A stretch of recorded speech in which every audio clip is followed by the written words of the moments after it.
Okay, thanks so much, everybody. And we're going to take this over now to our next group, which is focused on understanding realtors and how they work and what that's going to be like for you as a new homeowner as you're starting down the path of working together with realtors. So we will turn it over to Audley and Scott, and they have invited two realtors, one from each of their regions, from Hampton Roads, Virginia, and from Maryland. Scott, I'll let you speak more on that.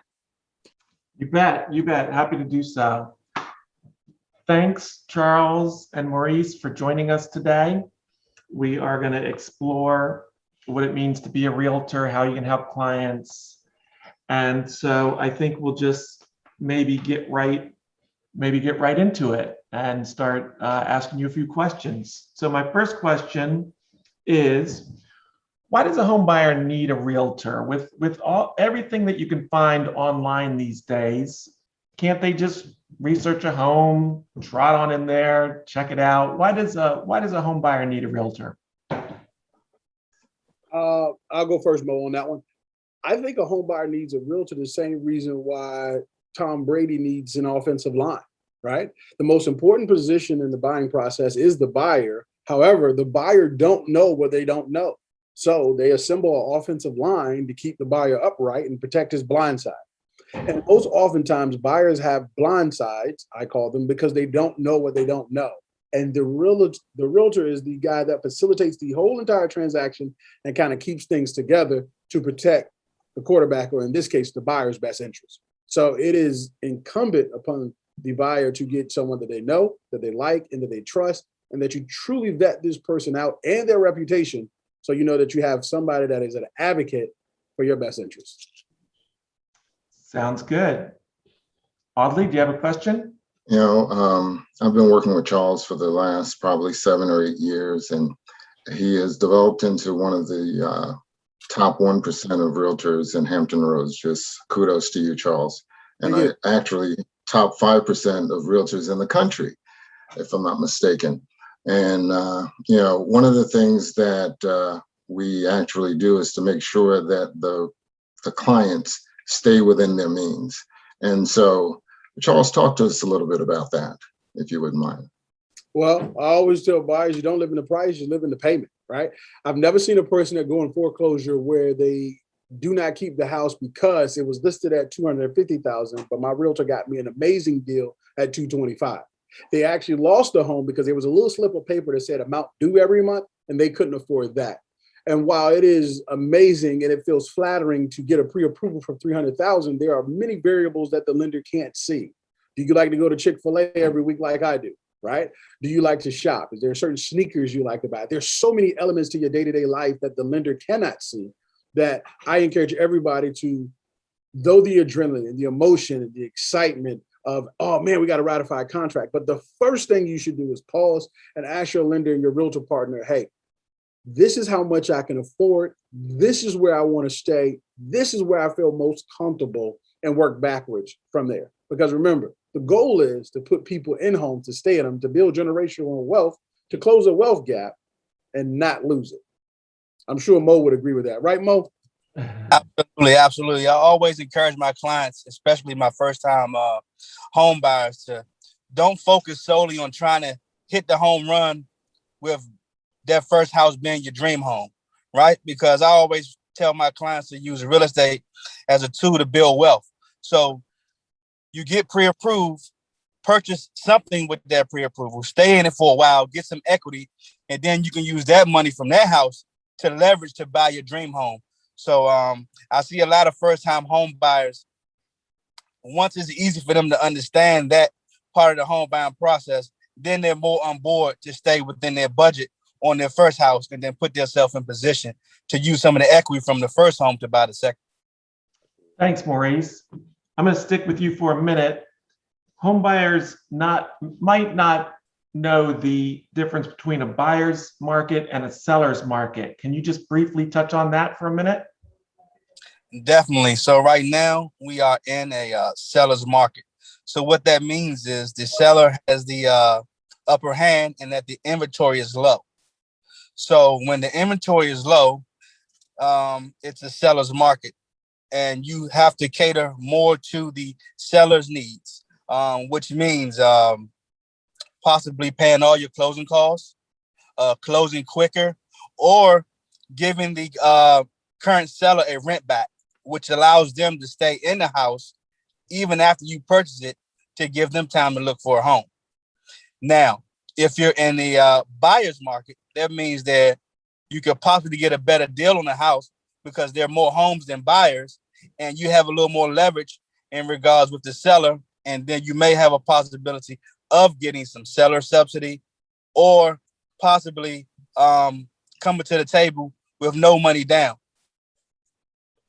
Who's getting sick of this seller's market besides me? Anybody? Raise your hands. It is a very tough market for home buyers right now. It's a frustrating market for them because it is taking multiple offers. There's just not enough inventory. And so home buyers should know it might take 3 or 4 offers because there's so much competition right now. Now, hopefully that's going to change. Well, it's going to change. We just don't know when it's going to change, but not the easiest market for home buyers in this competitive market. Charles, what are we seeing? What are you seeing in our marketplace today with this being a seller's market as it has been described? I think it separates the contenders from the pretenders, right? That's what I like to call it. Contenders or pretenders. Willing, able, and motivated buyers will still buy, irregardless of the climate.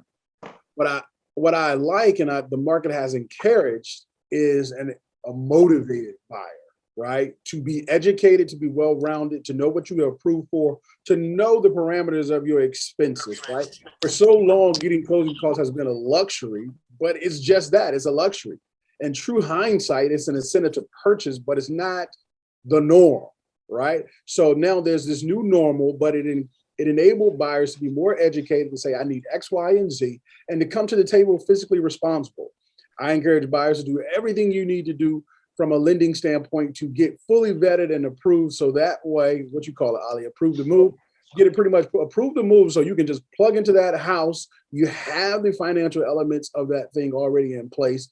You know that from a home inspection standpoint, looking at the property, what you can inherit and versus the big ticket items, and it just makes for a more well-rounded buyer. And it also ensures a more enjoyable experience, right? And I tell people all the time, I love selling houses, but the thing that really does it for me is the educational element, to educate somebody about the process, what to anticipate, and the light bulb goes off. And then at that point, we're shopping, but they're savvy, they're educated, so nothing catches them by surprise. And it actually gives them an unfair advantage. So I think you got to get yourself with a lender that'll educate you on the lending aspect of it, and get yourself with a real estate professional that is highly connected, highly motivational, that'll encourage you to trust the process, but also educates you to what you're getting into. And then that'll still make for a smooth transition. I wish I can duplicate me and Mo, but it's just not possible. It's only one, him and I. So That would be good. What's the difference between a listing realtor and a selling realtor? Mo? The difference between a listing realtor and a selling realtor, a listing realtor will primarily focus on just listing houses. And then a selling realtor works primarily with buyers. And then you have real estate agents that does both, such as myself. Some agents like to prefer solely on listings because it'll bring you buyers and it allows you to have your face on homes and market to the neighbors, so potentially get some more homes for sale in that neighborhood. And then some agents prefer working with buyers because they like looking at homes, shopping for homes, and educating their clients. So this is a fabulous conversation. I'm wondering, how do people find a realtor? I always tell people that if you find a bad realtor right now, Sarah, to be totally honest with you, it's your own fault. And I say that, and I truly believe that because of technology, and there's so much out there that it prevents you from making a bad decision, right? And let me just go down this list, right? So let's just say we have this thing that's ever present called social media. So not only do you get to pick someone for name purposes alone, but you actually get to see who they are, what they like, what are their belief systems. they really get to put themselves on display. Because the truth of the matter is, here recently, people are not buying for product alone. They're buying and choosing to get in relationship with people that they like. Or moreover, there's this thing called realtor.com where everybody gets a free profile just for the sheer fact that you're a realtor. Can you imagine searching the real estate professional that you want to see and you look up their site and it says no image available? Well, that tells you right there that that agent is not tuning into the attention to details, right? I probably wouldn't choose them. Then let's think about this thing called Zillow. And it has this thing called reviews, and it tells you where they service, who they've serviced, and people get to leave candid feedback that you can't edit or filter, right? I encourage people to use those things to vet out the realtor and never be so confident that the realtor is the right realtor for you because I helped Ollie and it was amazing for Ollie. And then it robs you of doing your due diligence to make sure that that agent's a right fit for you. And just like he said a second ago, do you work with buyers? Do you work with sellers? Are you prominent buyers? Are you prominent sellers? Do you live in Virginia Beach and I need a house in Norfolk? Are you going to travel across a tunnel at 5 o'clock during the afternoon? These are all the variables, right, that a buyer should ask to make sure you don't make a bad decision. And all of this, what I just talked about, Sarah, is at your fingertip just using the World Wide Web. So no, you can't pick a bad agent. It's your own fault if you do. That was incredibly helpful. Mo, do you want to add anything to that? Yeah, my motto is real estate is relationship business. And I always tell clients, let's build one.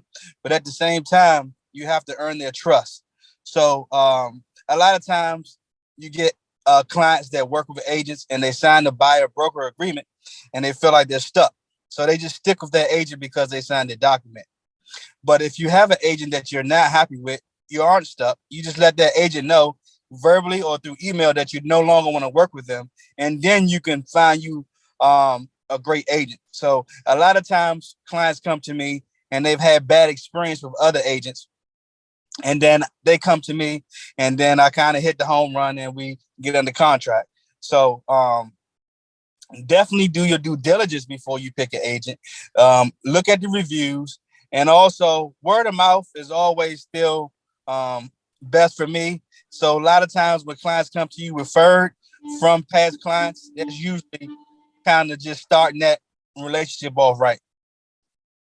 Oh my gosh, that's so helpful. And I'm wondering, where do housing counselors come in? Where do you all work with housing counselors from community development corporations, and how do they, what team role do they play for you? It's almost like they're like, let's just say we're A and they're 1A, right? Because a lot of people dismiss how many clients call us who are not ready. And it's often a good idea to see, oh, this client was ready, or you see on Facebook, congratulations, you bought a house. But one of the things I think as an industry people fail, and I pride myself in not doing this, is that when people, like Ollie said, are not approved, what do? You know, it is the anxiety and the fear to say, hey, I'm ready to go down this journey to get my credit pulled to try to buy a house. That alone, I got a house and it still frightens me, right? So imagine somebody taking that step, being so trusting, to then get the news from Scott or Ollie that I'm not ready. And we just throw them away. We dismiss all of the fear and the anxiety that came to that point, and they come to the realization, that's why I didn't want to do this. That's when I leverage my housing counselor. Hey, I have somebody who's extremely motivated. They just took a little deflating news, but I believe in this person and their story. Can you help me? And we partner a game plan, like Mo said, to get this person to success. And I tell my clients all the time, there's no such thing as a rejection, just postponed success, delayed, not denied. And I just think as an industry as a whole, we have to do a better job in managing people's trust, because I truly believe it's a misplacement of trust when we just forget about them because they're not ready to rock and roll. And as an organization, we promise ourselves that we don't cherry pick, right? Everybody's vitally important. Everybody's a part of our family. You know how you got that one cousin that you got to give them a little extra love to? What these people are. And that's what our housing counselor is. It's like having Big Mama. She gonna feed you. She gonna get your back right. You're gonna go home better than your mom and dad dropped you off. And that's kind of our 1A with our housing counselors. That's how I leverage them in my business. Mo, what about you? Well, I always like to, like you said, put a game plan together. I put them on a follow-up with a counselor, have them check in just to keep them motivated. Because like you said, it's deflating and it's discouraging when they get that news that, something on my credit that's stopping me from getting pre-qualified to buy a house. So, and that's one of the things I try to pride myself on is following up. Quick story. I had a client that went to qualify for a house, didn't get qualified, so I put him in a rental. I followed up 8 months later, along with the credit specialist who they was working with, and I told them we at the 8 months mark. I wanted to follow up to see, have you all been doing what we discussed? They got a pre-approved and they bought a house. So I stayed with this client for 2 years, me and the credit counselor, and they have referred me business over and over again. But so yeah, because that person that's not qualified could turn into $1 million buyer, a $600,000 buyer. So we got to keep them at top of mind, follow up, and use the housing counselor and the credit specialist to keep them encouraged. Thank you so much for all of that. I definitely, I know for myself, if I didn't pre-approve for a loan, that I would want to know that I had my team ready when I was ready and that they were staying in touch with me and cheering me on the journey. And a housing counselor is a key partner in that for me to work with. And just want to orient people back to Wider Path Home, our Facebook page, Wider Path Home Foundation. We have previous videos on budgeting and savings. You can meet some of our housing counselors. And we also have a video on credit and understanding credit and how to improve your credit and strategies for strengthening your credit and understanding credit agencies and credit scores, all of that on Wider Path Home Facebook as well that you can refer back to. And we just thank you for joining us today. And we're so grateful, Charles and Maurice, for your presence here and for everything that you've shared with us and for what you do and for being a part of our team. So, so many blessings to you. And we are going to say thank you so much and make a transition to our thank you, Audley. Thank you, Scott.